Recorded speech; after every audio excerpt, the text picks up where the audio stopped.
Olá pessoal, começando mais um Giro da Semana, eu sou Gabriel Messias e trago aqui mais 3 notícias para a gente conversar, notícias relacionadas à área do meio ambiente. Antes da gente começar, só falar alguns recados, né? Para quem não lembra, a gente tem um Padrim, uma campanha de financiamento coletivo, onde a gente busca apoio aí para melhorar a produção de conteúdo do Econature, buscando aí trazer uma melhor qualidade e melhores conteúdos para vocês. Se você puder contribuir, a gente tem algumas recompensas, como acesso a eventos que a gente está realizando, acesso a eventos que já ocorreram, entre outras coisas bem legais. Então aqui na descrição tem o link para você conferir o nosso Padrim. Além disso, você também pode apoiar o Econature através do Pix ou do PicPay, que também está aqui na descrição. A gente não pede nenhum valor específico, mas se você puder ajudar, será de muito agrado e a gente vai poder melhorar aí a qualidade do nosso conteúdo. Um outro ponto legal é que nessa próxima semana, na quarta-feira, a gente vai ter uma live aí para falar sobre ESG, entender o que é isso, qual sua importância e onde se encaixa esse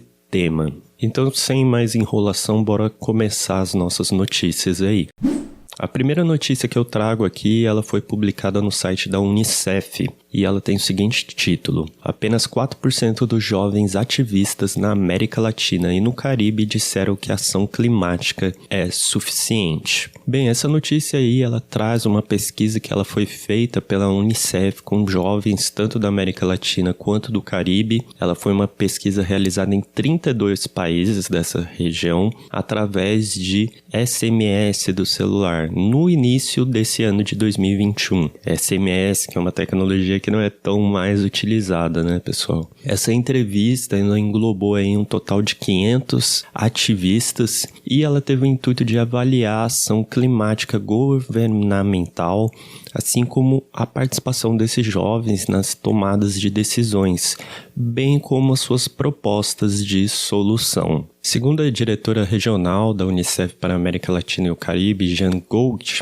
essa pesquisa é uma mensagem para que os jovens ativistas do clima da América Latina e o Caribe estão enviando a seus governos hoje. Segundo ela também, a maioria desses jovens está insatisfeita com o nível de ação tomada para conter as mudanças climáticas. Segundo essa pesquisa, eles se sentem ignorados e excluídos e eles estão procurando por mais espaços no processo de tomada de decisão, mas um espaço significativo com conversa real e ação real. Aí a notícia traz alguns dados, bem interessantes aí sobre essa pesquisa. Quase metade das pessoas entrevistadas consideram que os governos não estão tomando nenhuma medida, enquanto 43% dizem que são insuficientes. Mais de 70% acreditam que as políticas e os planos climáticos e ambientais em seus países não consideram suficientes suas necessidades e seus direitos. Cerca de 65% nunca foram consultados no desenvolvimento de políticas e planos climáticos e ambientais em sua localidade. Apenas 5% relatam ter participado da elaboração das contribuições nacionalmente determinadas NDCs de seu país, um instrumento fundamental para cumprir os compromissos adquiridos com o Acordo de Paris. E quase 60% estão confiantes que suas ações têm impacto e mais de 30% enfatizaram a necessidade de incluir a educação ambiental como parte do sistema de educação formal para alcançar mudanças transformacionais e sistemáticas. Então a notícia deixa bem enfatizado, que cresce nesses jovens a vontade de sair de um papel de espectador para agente de mudanças,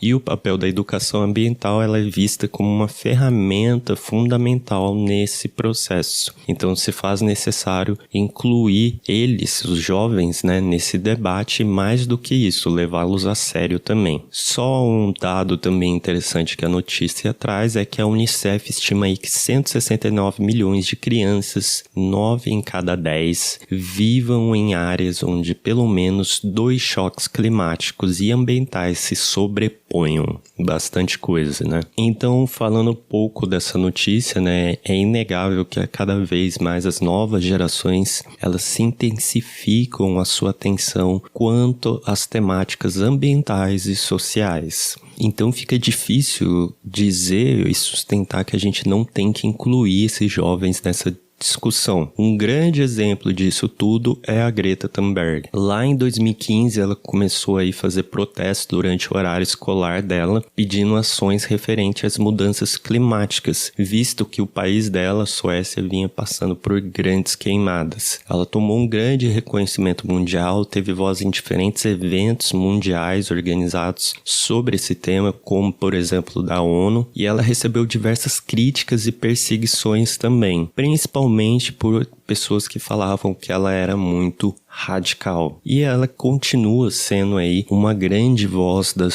da juventude. Ela que na época tinha 15 anos quando isso começou, agora ela tem 18, mas não sai desse destaque mundial como uma grande representante aí dessa juventude engajada nessas questões ambientais. Um outro ponto é até que maturidade esses jovens têm para entender a complexidade desse assunto. A gente está falando de algo que envolve diversos fatores, não só o ambiental em si, mas a gente tem questões políticas, questões educacionais, questões econômicas, tudo envolvido para gerar essa mudança a favor ou não dessas temáticas ambientais. Então, até que ponto esse jovem que a gente está falando, ele realmente compreende essa dinâmica e sabe diferenciar cada coisa e entender até que limite é possível fazer essas mudanças e até que ponto esse jovem também não pode ser influenciado a pensar uma coisa e lá na frente se tocar que realmente não é assim, ou seja, ele ser um pouco uma massa de manobra também. Por isso, como a gente sempre enfatiza aqui no Econature, mais do que a gente fazer uma educação ambiental focada em falar em natureza, em falar em meio ambiente como um todo, a gente tem que falar dos outros temas que eu falei aqui, política, economia, parte social, etc, etc, para mostrar a complexidade desse tema, para não pensarem que somente aí a gente está falando que meio ambiente é uma coisa que dá para resolver de uma forma, em teoria, simples, mas mostrar que está interconectado com várias coisas. Então, se a gente quer melhorias nas mudanças climáticas, isso vai depender de muitas outras coisas que vêm da política, da economia e outros setores também. Por isso, a gente tem que aplicar uma educação ambiental que complemente tudo isso para que esses jovens consigam entender essa complexidade e trabalhar com essa complexidade trazendo soluções. Querendo ou não, são essas gerações que vão trabalhar e receber principalmente cada vez mais as nossas ações atuais e as consequências delas. Então é necessário que essa educação ambiental enfatize isso para lá na frente não ficar batendo na mesma tecla de sempre, ser do mesmo jeito, vamos dizer, rasteiro.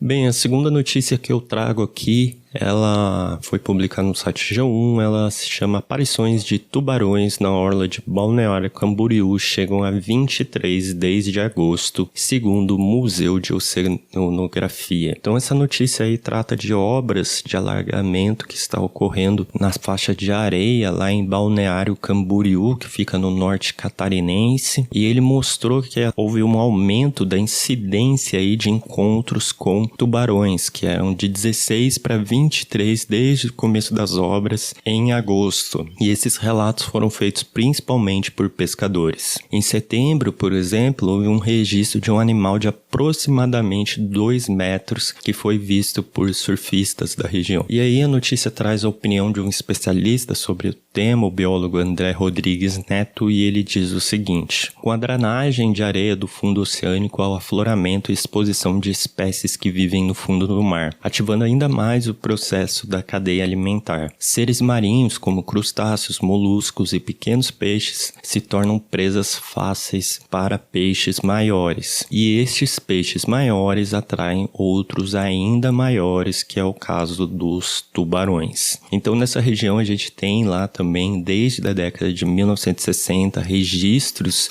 de tubarões, e não há motivo assim para preocupação também com esses animais, pois eles são espécies avistadas que não costumam atacar e são mais comuns. Segundo a International Shark Attack File e o Arquivo Internacional de Ataques de Tubarões, eles não correspondem às espécies que causam incidentes lá no Nordeste e nunca teve algum registro de incidente. E aí a prefeitura, quando foi confrontada sobre esse tema, ela diz que já era algo esperado a se acontecer, segundo a secretária de Meio Ambiente, a Maria Heloísa Lenzi, e ela ressalta o seguinte: a obra está atraindo muitos olhares, o que aumenta a chance de avistarem animais. Nós entendemos que tudo isso é muito positivo, porque estamos vendo que a enseada de Balneário Camboriú possui uma grande biodiversidade. Para falar dessa notícia, fica claro aqui que está acontecendo ali um reflexo da atividade humana e um impacto sobre a dinâmica das comunidades biológicas. A gente já tratou aqui sobre teias alimentares em um Econatura Resume, e a gente até possui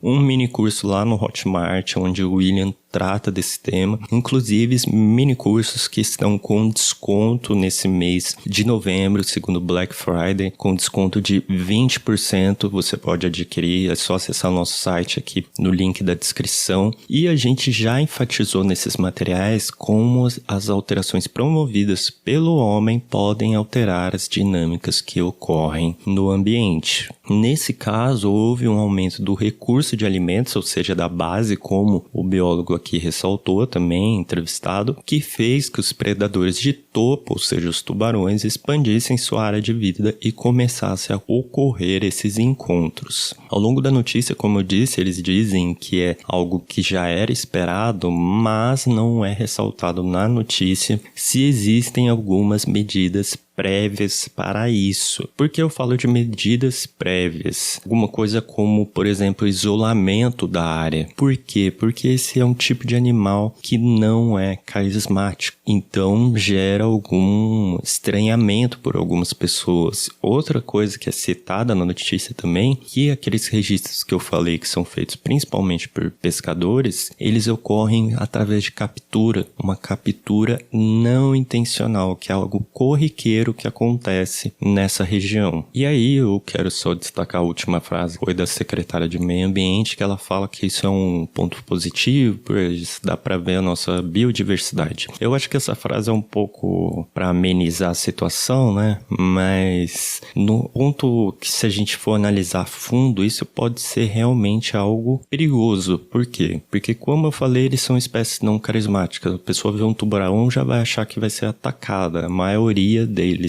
As pessoas têm uma aversão. É muito comum você encontrar uma pessoa que realmente saiba que nem todo tubarão ataca, nem todo tubarão é perigoso. E não é dito também na notícia, além de ter esse isolamento da área, se existe algum processo de conscientização da população quanto a essa questão. Porque é muito fácil, talvez, a prefeitura falar que já sabia que isso ia ocorrer, sem diretamente falar aí para os moradores que isso ia ocorrer, que não gera perigo para eles, que está tudo bem, que não precisa matar esses bichos e etc, etc. Porque esse é sempre o primeiro comportamento quando a gente fala de espécies que não são carismáticas. Vamos dizer aqui uma que é clássica, que tem um grande papel aí, que é importante, que são gambás. Gambás de volta e meia aparecem em ambientes urbanos. E mesmo sendo uma espécie que não faz nada, as pessoas têm medo, matam, e aí ficam aí tendo que fazer várias e várias campanhas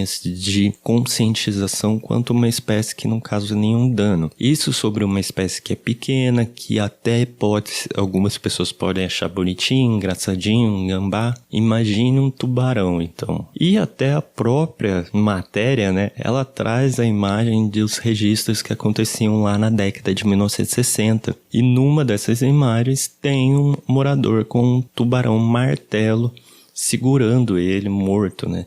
Aí não diz se ele foi morto, se encontraram morto, né? Mas enfim, fica aí que essa frase ela é mais uma frase politicagem do que realmente algo pensando em biologia em si, pensando no todo o aspecto que os humanos têm de relação com o meio ambiente. Pra gente fechar, eu vou falar aqui de uma notícia relacionada aí, de novo, a mudanças climáticas, pautas climáticas e sobre um evento que aconteceu essa semana aí, muito importante, que é a COP26. Então é uma matéria que foi publicada no site do ECOA, que tem o seguinte título: COP26 mostra que pauta climática não é mais conversas só de ambientalistas. Então aí a COP26, né, ela é um evento que trata da Convenção dos Quadros das Nações Unidas sobre Mudanças do Clima, e ela ocorre em Glasgow. Ela é a 15ª reunião das partes do Protocolo de Kyoto, CMP16, e a segunda reunião das partes do Acordo de Paris, CMA3. Por cima, né, a notícia traz o destaque da promessa de reduzir 50% das emissões brasileiras até 2030 e comenta sobre o discurso inicial feito pela indígena Tachai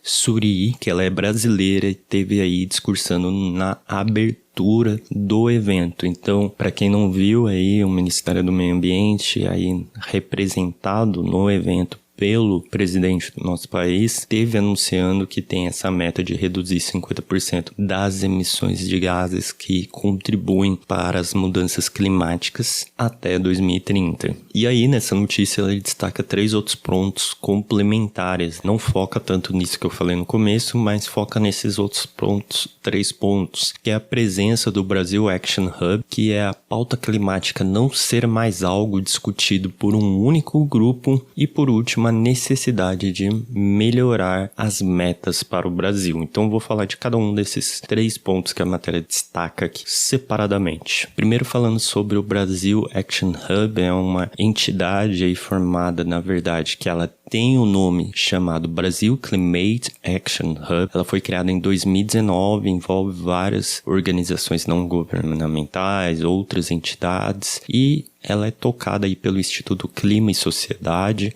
o Instituto de Pesquisa Ambiental da Amazônia e o Instituto Clima Info. Ela traz aí o intuito de fazer uma representação fiel e real sobre a discussão dos temas de mudanças climáticas dentro do Brasil. E o destaque nessa notícia é que nesse ano o Brasil Action Hub teve aí um espaço físico com participação de organizações não governamentais, populações indígenas, movimentos sociais, setor privado e diferentes esferas políticas do Brasil e de outros países. Então essa iniciativa ela é vista e classificada como uma representação de uma contramão ao governo federal, demonstrando de fato que existem brasileiros interessados em mostrar participação e engajamento quanto às mudanças climáticas. Então é uma contramão a todo esse abandono que a gente tem por parte do governo federal. O outro ponto, né, que eu falei é o destaque